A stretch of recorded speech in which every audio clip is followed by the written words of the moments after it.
Good morning dear students, आप लोगों का न्यू लक्ष्य ऑनलाइन क्लासेज में स्वागत है। हम लोग इससे पहले केमिस्ट्री के रासायनिक अभिक्रिया और रासायनिक अभिक्रिया में क्या सब है वो, और रासायनिक समीकरण को लिखने की विधि और रासायनिक समीकरण को संतुलित करने की विधि को जाने। आज के क्लास में मुख्य रूप से हम लोग जानेंगे रासायनिक अभिक्रियाएं कितने प्रकार की होती है। चलिए शुरू करते हैं आज का टॉपिक। आज की टॉपिक है हमारा रासायनिक अभिक्रिया के प्रकार, टाइप्स ऑफ केमिकल रिएक्शन। रासायनिक अभिक्रिया बहुत प्रकार के होते हैं, लेकिन ऑल ओवर देखा जाए तो रासायनिक अभिक्रिया को मुख्य रूप से 5 भागों में बांटा गया है। पहला है हमारा संयोजन या संश्लेषण अभिक्रिया, कॉम्बिनेशन और सिंथेटिक रिएक्शन। हम लोग संयोजन अभिक्रिया को ही संश्लेषण अभिक्रिया भी कहते हैं। दूसरा हमारा है वियोजन या अपघटन अभिक्रिया, डिकम्पोजिशन रिएक्शन। डिकम्पोजिशन रिएक्शन को ही वियोजन अथवा अपघटन अभिक्रिया कहते हैं।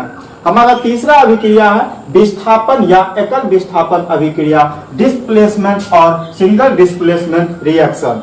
हम लोग विस्थापन अभिक्रिया भी कह सकते हैं अथवा एकल विस्थापन अभिक्रिया भी कह सकते हैं।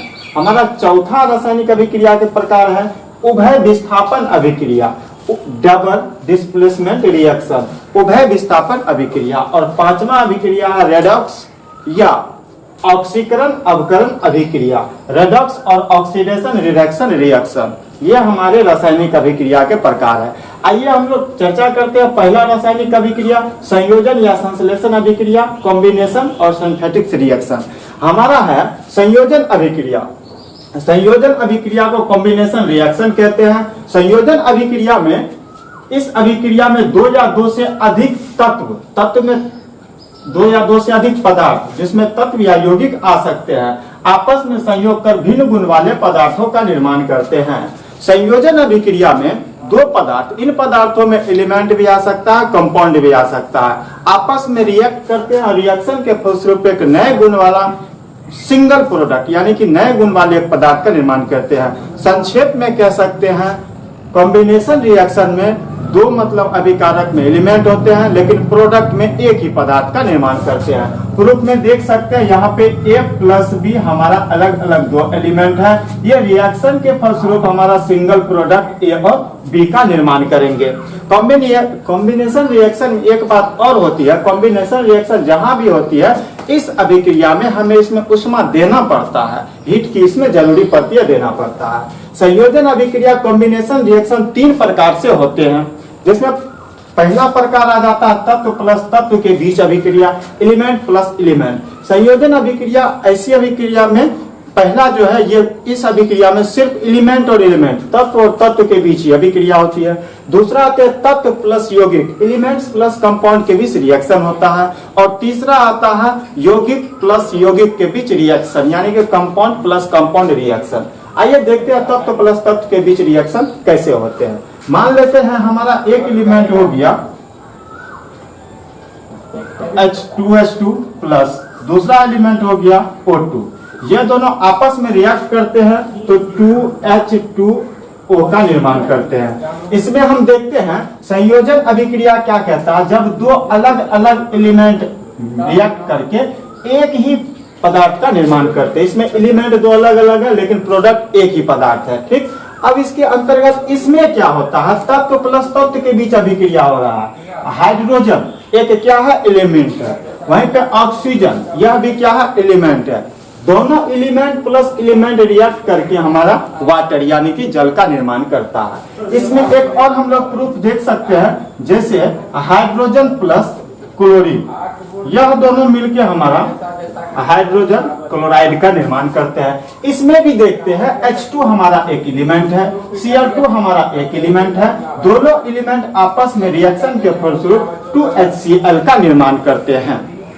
तो इसमें हमने देखा तत्व प्लस तत्व के बीच रिएक्शन होता है। अब हम लोग कॉम्बिनेशन रिएक्शन के अंतर्गत देखेंगे तत्व प्लस यौगिक के बीच कैसे अभिक्रिया होता है, यानी कि तत्व पहला मतलब तत्व हो जाएगा, A मान लेते हैं तत्व हो जाएगा, B मान लेते हैं यौगिक हो जाएगा। इस प्रकार से रिएक्शन को देखते हैं। तो चलिए इसमें हम लोग देखते हैं, जैसे हमारा 2CO यौगिक हो गया प्लस O2 हमारा क्या हो गया, एलिमेंट हो गया। यह दोनों आपस में रिएक्शन के फलस्वरूप 2CO2 का निर्माण करता है। कह सकते हैं हमारा कॉम्बिनेशन रिएक्शन का दूसरा टाइप का तत्व प्लस यौगिक के बीच अभिक्रिया।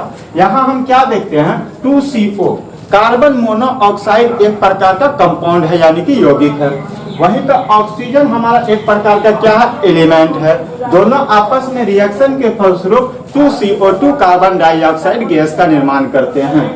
ये कॉम्बिनेशन रिएक्शन को भी फ्लो करते हैं, अलग अलग एलिमेंट मिलके एक पदार्थ का निर्माण कर रहे हैं और इसमें तत्व प्लस यौगिक का भी गुण फ्लो हो रहा है। एक और एग्जांपल इसमें देखते हैं, 2SO2 प्लस O2 ये आपस में संयोग करके 2SO3 का निर्माण करते हैं। यहाँ पे हम क्या देखते हैं, 2SO2 सल्फर डाइऑक्साइड एक प्रकार का यौगिक है प्लस O2 एक प्रकार का एलिमेंट है। ये दोनों आपस में रिएक्ट करके 2SO3 का निर्माण करते हैं। ठीक, आइए इसमें एक हमारा और बाकी है यौगिक प्लस यौगिक के बीच रिएक्शन, उनको भी हम लोग यहाँ पे देखने का प्रयास करते हैं।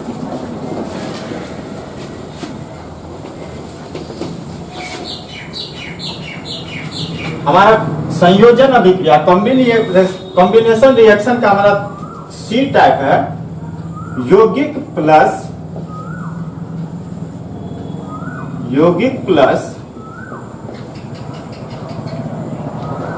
यौगिक के बीच अभिक्रिया,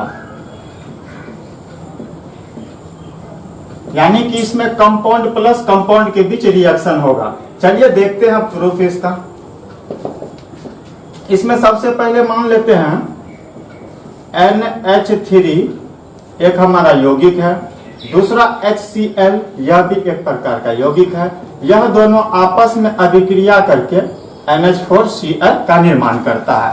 यहाँ पे हम देखते हैं कि NH3 और HCl दोनों एक कंपाउंड है, दोनों एक यौगिक है, और जब ये दोनों आपस में रिएक्शन करती है, अभिक्रिया करती है, तो अभिक्रिया के फलस्वरूप एक ही पदार्थ NH4Cl का निर्माण करती है।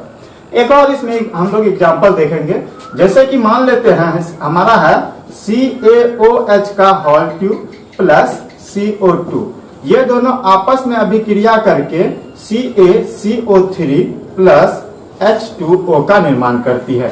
ठीक ना, आइए CaOH प्लस CO2, CaOH एक यौगिक है और CO2 भी एक यौगिक है। ये दोनों आपस में रिएक्शन के फलस्वरूप CaCO3 calcium carbonate plus H2O जल का निर्माण करती है। यहाँ पे इस रिएक्शन में देखने वाली बात यह है, CaOH का होल ट्यूब प्लस CO2 आपस में रिएक्शन के फलस्वरूप CaCO3 प्लस H2O का निर्माण करती है। यहाँ पे हमारा ये कॉम्बिनेशन रिएक्शन पे जाती है क्या?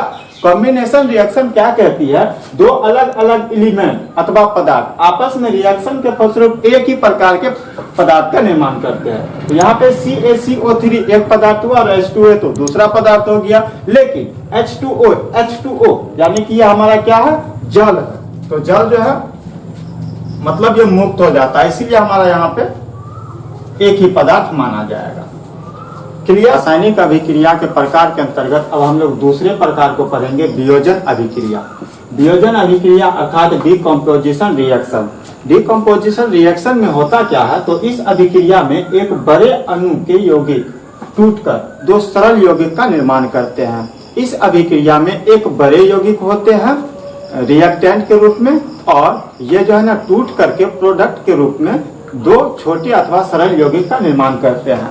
जैसे मान लेते हैं यहाँ पे हमारा A और B, यह एक हमारा अभिकारक अर्थात रिएक्टेंट है, और रिएक्शन के फलस्वरूप यह हमारा A प्लस B दो अलग अलग सरल यौगिक का निर्माण कर रहे हैं।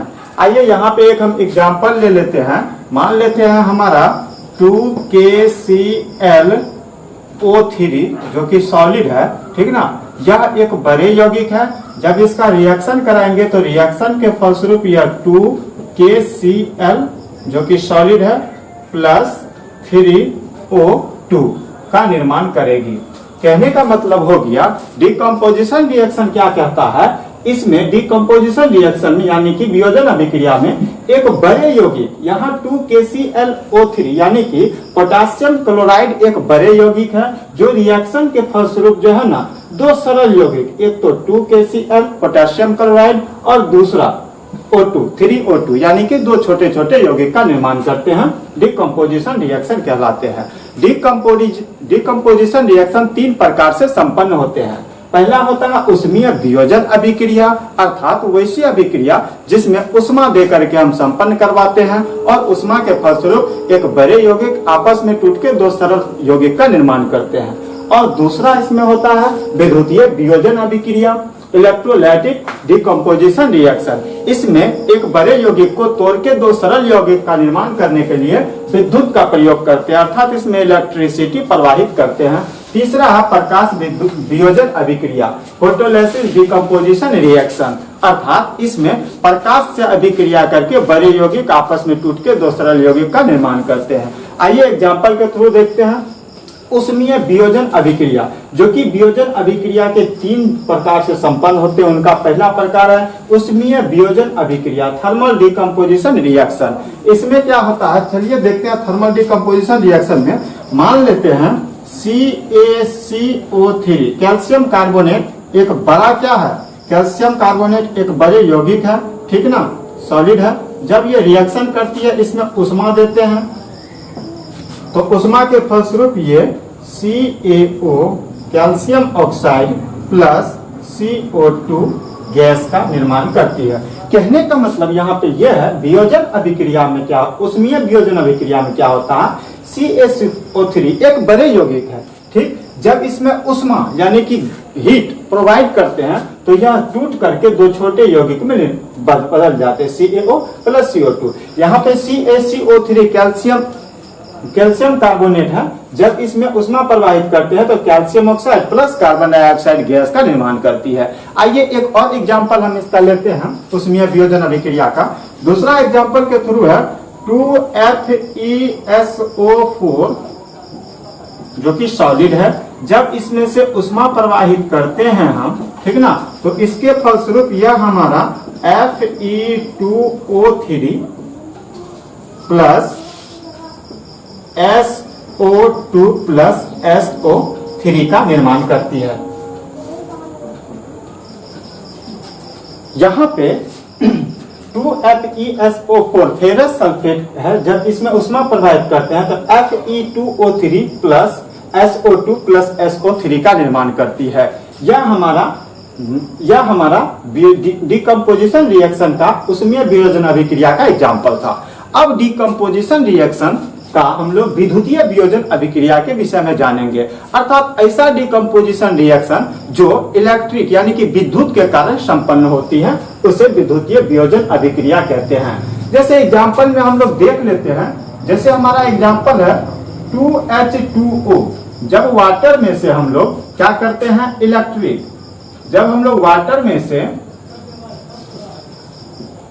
इलेक्ट्रिक प्रवाहित करते हैं तो यह हमारा क्या करता है, वाटर लिक्विड हो गया, इसमें से इलेक्ट्रिक प्रवाहित करते हैं तो 2H2 gas plus O2 gas का निर्माण करती है। यहाँ पे इलेक्ट्रोलाइटिक डिकम्पोजिशन रिएक्शन 2H2O, जब जल में हम लोग इलेक्ट्रिक प्रवाहित करते हैं, ठीक ना, तो फिर वो क्या होता है, H2 यानी कि 2H2 हाइड्रोजन गैस और ऑक्सीजन गैस का वो निर्माण करती है। इन सभी में एक चीज कॉमन हम देख रहे हैं, एक ही यौगिक है जो रिएक्शन के फलस्वरूप अलग अलग दो यौगिक का निर्माण करती है। अर्थात पहला अभिक्रिया जो हम पढ़े थे संयोजन अभिक्रिया, उसमें अलग अलग मिलके एक का निर्माण करती है, जबकि डिकम्पोजिशन में वियोजन में एक ही कंपाउंड है, एक ही यौगिक है जो कि रिएक्शन के फलस्वरूप दो अलग अलग का निर्माण करती है। अब विद्युतीय वियोजन अभिक्रिया का एक और एग्जाम्पल हम लोग देख लेते हैं। जैसे यहाँ 2NaCl सोडियम क्लोराइड, ठीक ना, जब इसमें से इलेक्ट्रिक हम लोग प्रवाहित करते हैं तो फिर यह 2Na प्लस Cl2 का निर्माण करती है। यहाँ पे NaCl एक यौगिक हो गया, जब इसमें इलेक्ट्रिक प्रवाहित करते दो अलग अलग यौगिक का निर्माण कर रहा है, 2Na प्लस Cl2।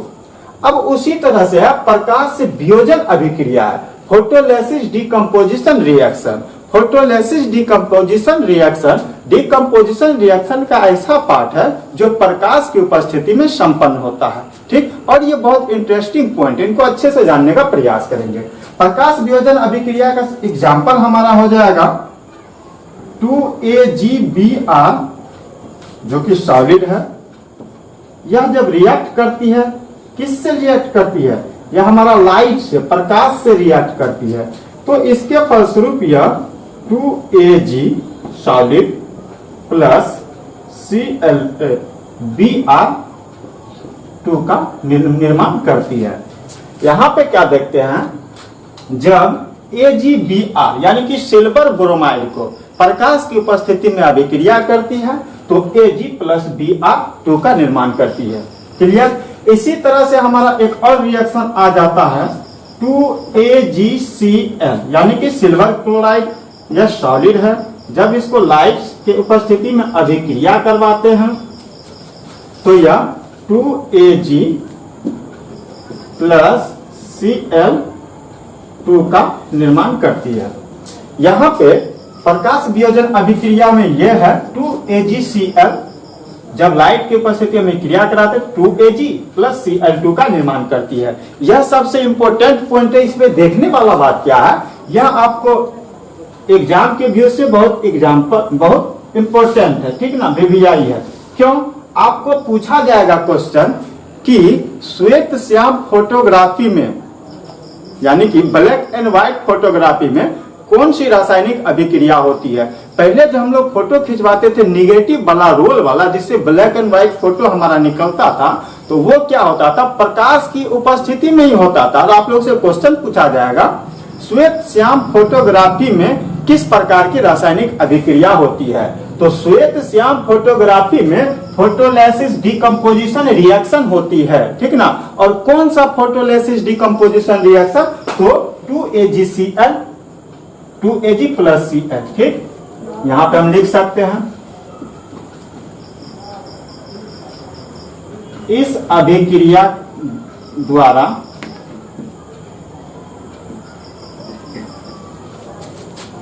श्वेत श्याम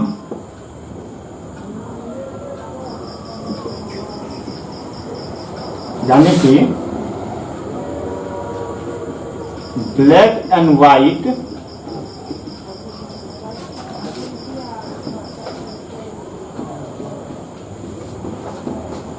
फोटोग्राफी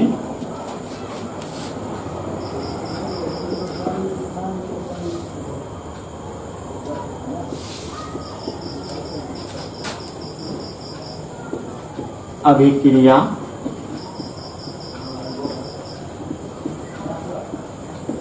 होती है। यानी कि AgCl, Ag प्लस Cl2 यह जो है ना, इस अभिक्रिया द्वारा श्वेत Shyam black and white photography film में अभिक्रिया होती है। यही अभिक्रिया जो है ना हमारा black and white photography film negative वाले में यही अभिक्रिया होती है। चलिए आगे रासायनिक अभिक्रिया का अगला हम लोग का पार्ट है विस्थापन अभिक्रिया अर्थात डिस्प्लेसमेंट रिएक्शन। डिस्प्लेसमेंट रिएक्शन में एक तत्व दूसरे यौगिक के तत्वों को हटाकर उसका स्थान ग्रहण कर लेते हैं। डिस्प्लेसमेंट रिएक्शन अर्थात विस्थापित कर देना, हटा देना। विस्थापन अभिक्रिया में क्या होता है, कोई एक एलिमेंट होता है, वो किसी यौगिक से अभिक्रिया करता है, तो यौगिक में से दूसरे एलिमेंट को हटा करके पहले वाला एलिमेंट उसका स्थान ले लेता है, और यह स्थान जो लेता है वह उसके अति क्रियाशील के अनुसार स्थान को लेता है। जैसे देखते हैं विस्थापन अभिक्रिया क्या रहा, इस अभिक्रिया में एक तत्व किसी दूसरे यौगिक के तत्वों को हटाकर उसका स्थान ग्रहण कर लेते हैं। जैसे मान लेते हैं हमारा एक तत्व A हो गया, ठीक ना, और हमारा यौगिक है जो कि B और C है। तो विस्थापन अभिक्रिया में होता क्या है, तो इस यौगिक के किसी एक तत्व को अर्थात B को हटा दिया जाता है और B का स्थान यह पहला वाला यौगिक ले लेता है, तो AC। यह हो गया हमारा डिस्प्लेसमेंट रिएक्शन, यानी कि यौगिक BC में से A जो है B को हटा देता है, अलग कर देता है और B का स्थान स्वयं ले लेता है। हमारा रिएक्शन बन गया AC प्लस B। अब यहाँ पे हमारा पॉइंट आता है कि यह जो है A BC यौगिक में से B को क्यों हटा देता है। इसका रीजन है, कारण है अभिक्रियाशीलता श्रेणी। अभिक्रियाशीलता श्रेणी के अनुसार कोई भी एलिमेंट जो ज्यादा अभिक्रियाशील रहेगा वह अपने से कम अभिक्रियाशील वाले एलिमेंट को यौगिक में से हटा देगा, विस्थापित कर देगा। तो आइए देख लेते हैं, ये हमारा अभिक्रियाशीलता सीरीज है, इसको देख लेते हैं, फिर रिएक्शन कराने में हमको ठीक रहेगा।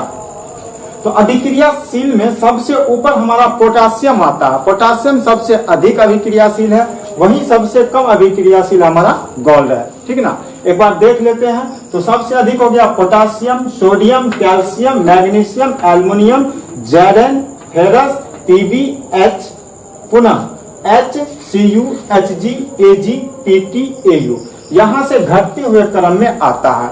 इस अभिक्रियाशीलता सीरीज को हम लोग आसान भाषा में भी याद कर सकते हैं। जैसे पोटासियम के को कह सकते हैं केदार, Na नाथ, Ca का, Mg माली, Al आलू, Zn जरा, Fe फीका, Pb पकाता, H से है। यानी कि केदारनाथ का माली आलू जरा फीका पकाता है। इस तरह से आप लोग याद कर सकते हैं। एक बार फिर से रिपीट कर रहे हैं, सुन लीजिए।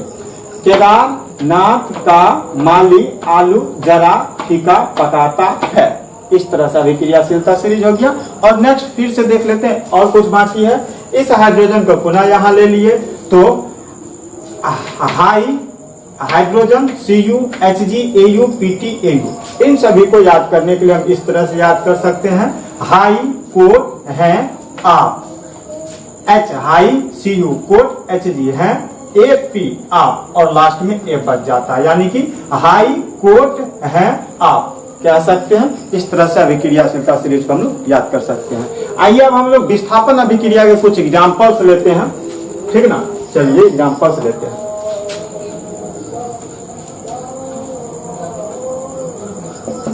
जैसे कि मान लेते हैं यहाँ पे हमारा विस्थापन अभिक्रिया के अंतर्गत है Mg जो कि सॉलिड है। यह रिएक्शन करता है 2HCl से, 2HCl एक्वस है अर्थात जल में मिला है। और अभिक्रिया के फलस्वरूप यह हमारा MgCl2 बनाता है जो सॉलिड है, और इसके साथ क्या बनाता है, H2 बनाता है, गैस बनाता है। अब इस अभिक्रिया को हम लोग थोड़ा सा देखते हैं। यहाँ पे हमारा मैग्नीशियम अभिक्रिया करता है हाइड्रोक्लोरिक से। इसके फलस्वरूप क्या होता है, मैग्नीशियम जो है HCl में से हाइड्रोजन को विस्थापित कर दिया, अलग कर दिया, और मैग्नीशियम जो है हाइड्रोजन का जगह यहाँ पे ले लिया। यहाँ हाइड्रोजन था, हाइड्रोजन को हटा दिया, मैग्नीशियम हाइड्रोजन का जगह ले लिया। जैसे यहाँ पे हम लोग देखे थे प्रूफ में A plus BC, AC plus B, तो क्या किया था, B को हटा दिया था और B का जगह A ले लिया था यहाँ पे। उसी तरह से Mg को यदि हम A मान लेते हैं और यह हमारा HCl BC हो गया, तो क्या हो रहा है इसमें, देखिए सबसे पहले B को सबसे अलग हटा दिया, BH है तो H को यहाँ अलग हटा दिया, B यहाँ आ गया, ठीक ना। और B का जगह कौन ले लिया है, A ले लिया है। तो ये हमारा क्या हो गया, A क्या था, Mg A था, ठीक ना, Cl C था, C। अब देखिए इस फॉर्मेट पे आ गया।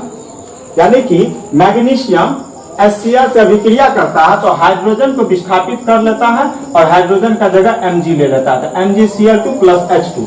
अब यहाँ पे कह सकते हैं आप लोग, यह हाइड्रोजन को मैग्नीशियम क्यों विस्थापित किया। अब यहाँ पे अभिक्रियाशील सीरीज को देखते हैं। यहाँ पे मैग्नीशियम और हाइड्रोजन में कौन ज्यादा अभिक्रियाशील है। देखिए पहले मैग्नीशियम है, मैग्नीशियम पहले है, और उसके बाद हमारा हाइड्रोजन है। मैग्नीशियम और हाइड्रोजन में मैग्नीशियम ज्यादा अभिक्रियाशील है, इसीलिए इस रिएक्शन में जो है हाइड्रोजन को हटा देता है और मैग्नीशियम हाइड्रोजन का जगह ले लेता है। क्लियर। आइए एक और हम लोग एग्जाम्पल देख लेते हैं इसका। जैसे हम लोग यहाँ पे देख लेते हैं 2Na सॉलिड है प्लस 2H2O लिक्विड है, तो रिएक्शन के फलस्वरूप 2NaOH प्लस H2 बनता है। यहाँ पे हम लोग क्या देखते हैं, 2Na सोडियम है प्लस 2H2O जल है। तो यहाँ पे देखिए ये H हाइड्रोजन और सोडियम, सोडियम अधिक अभिक्रियाशील है अपेक्षाकृत हाइड्रोजन से, इसीलिए हाइड्रोजन को यह विस्थापित कर देगा, अलग कर देगा और हाइड्रोजन का जगह Na ले लेगा। तो हमारा इक्वेशन बन जाएगा 2Na प्लस H2। इसी के अंतर्गत हमारा एक और एग्जाम्पल है, उस एग्जाम्पल को हम लोग देखते हैं। हमारा नेक्स्ट एग्जाम्पल है Fe प्लस CuSO4। क्लियर? इसके फलस्वरूप क्या हो जाएगा, तो यहाँ पे देखेंगे Fe है Cu है, ठीक ना। Fe और Cu इस दोनों में कौन ज्यादा अभिक्रियाशील है, तो यहाँ पे देखिए Fe, ठीक ना, उसके बाद है Cu, यानी कि Fe ज्यादा अभिक्रियाशील है Cu से। जब Cu से ज्यादा अभिक्रियाशील Fe है तो Fe Cu का जगह ले लेगा और Cu को वहां आगे कर देगा, विस्थापित कर देगा। Cu विस्थापित हो गया, Cu का जगह Fe ले लेगा, तो FeSO4 प्लस Cu। ठीक, ये हमारा रिएक्शन हो गया। इसमें देखिए, इस रिएक्शन को थोड़ा सा प्रयोग में चलेंगे। इस रिएक्शन का प्रयोग आपको ये कहता है, आपके सामने में एक आया होगा टेस्ट ट्यूब ए और test tube B. Test tube A में आपको एक जो है ना ब्लू घोल है, यानी कि कॉपर सल्फेट का ब्लू घोल है। ठीक, जब उसमें हम फेरस डालते हैं, लोहा डालते हैं, लोहा की जगह पे हम एक पिन ले लेते हैं, कांटी ले लेते हैं, जब उसमें डालते हैं तो अब ये रिएक्शन करता है CuSO4 लोहा से रिएक्शन करता है। तो लोहे से रिएक्शन के फलस्वरूप क्या करता है, टेस्ट ट्यूब बी में देखिए, टेस्ट ट्यूब बी में क्या करता है, तो यह जो नीला घोल था टेस्ट ट्यूब ए में, उसके घोल में परिवर्तित हो जाता है। अब यह जो ना हल्के ग्रीन रंग का घोल बन जाता है और साथ ही साथ लोहे के कील पे एक परत जो है ना चढ़ जाती है, जो कि कॉपर का परत चढ़ जाता है। तो यहाँ पे क्या समझे, यहाँ पे हम लोग यह समझ रहे हैं कि कील Fe है, ठीक ना, वो जो है ना कॉपर से अभिक्रिया करके FeSO4 बनाता है, फेरस सल्फेट से अभिक्रिया करके FeSO4 बनाता है और कॉपर को अलग कर देता है। चलिए, विस्थापन अभिक्रिया के अंतर्गत एक रिएक्शन है जो आपको काफी बार बार मतलब पूछा जाएगा एग्जाम के भी दृष्टिकोण से, और कोई आपका मतलब नॉर्मल में भी पूछेगा तो यही पूछ सकता है। जैसे हमारा एक रिएक्शन है, आप लोग ध्यान से देखिएगा, आप लोग को ये रिएक्शन बनाना है। हमारा रिएक्शन है Cu plus FeSO4। Clear? Cu plus FeSO4, यानी कि जब कॉपर को फेरस सल्फेट से अभिक्रिया कराएंगे तो अभिक्रिया के फलस्वरूप इनमें से फेरस विस्थापित होगा या नहीं होगा। ठीक, तो यहाँ पे आप सबसे पहले क्या करेंगे, अभिक्रियाशील सीरीज देखेंगे, यानी कि कॉपर और फेरस में सबसे ज्यादा अभिक्रियाशील कौन है, तो फेरस और कॉपर और फेरस में, तो फेरस देखिए, फेरस ज्यादा है कॉपर कम है, तो फेरस ज्यादा अभिक्रियाशील है, कॉपर कम अभिक्रियाशील है। तो पहले से ही यह फेरस अभिक्रियाशील अधिक अभिक्रियाशील अपना जगह ले लिया है, या कॉपर कम उससे अभिक्रियाशील है, उसको विस्थापित नहीं कर सकता है, इसीलिए यहाँ हमारा क्या बनेगा, नो रिएक्शन। यहाँ पे हमारा नो रिएक्शन बन जाएगा। चलिए आगे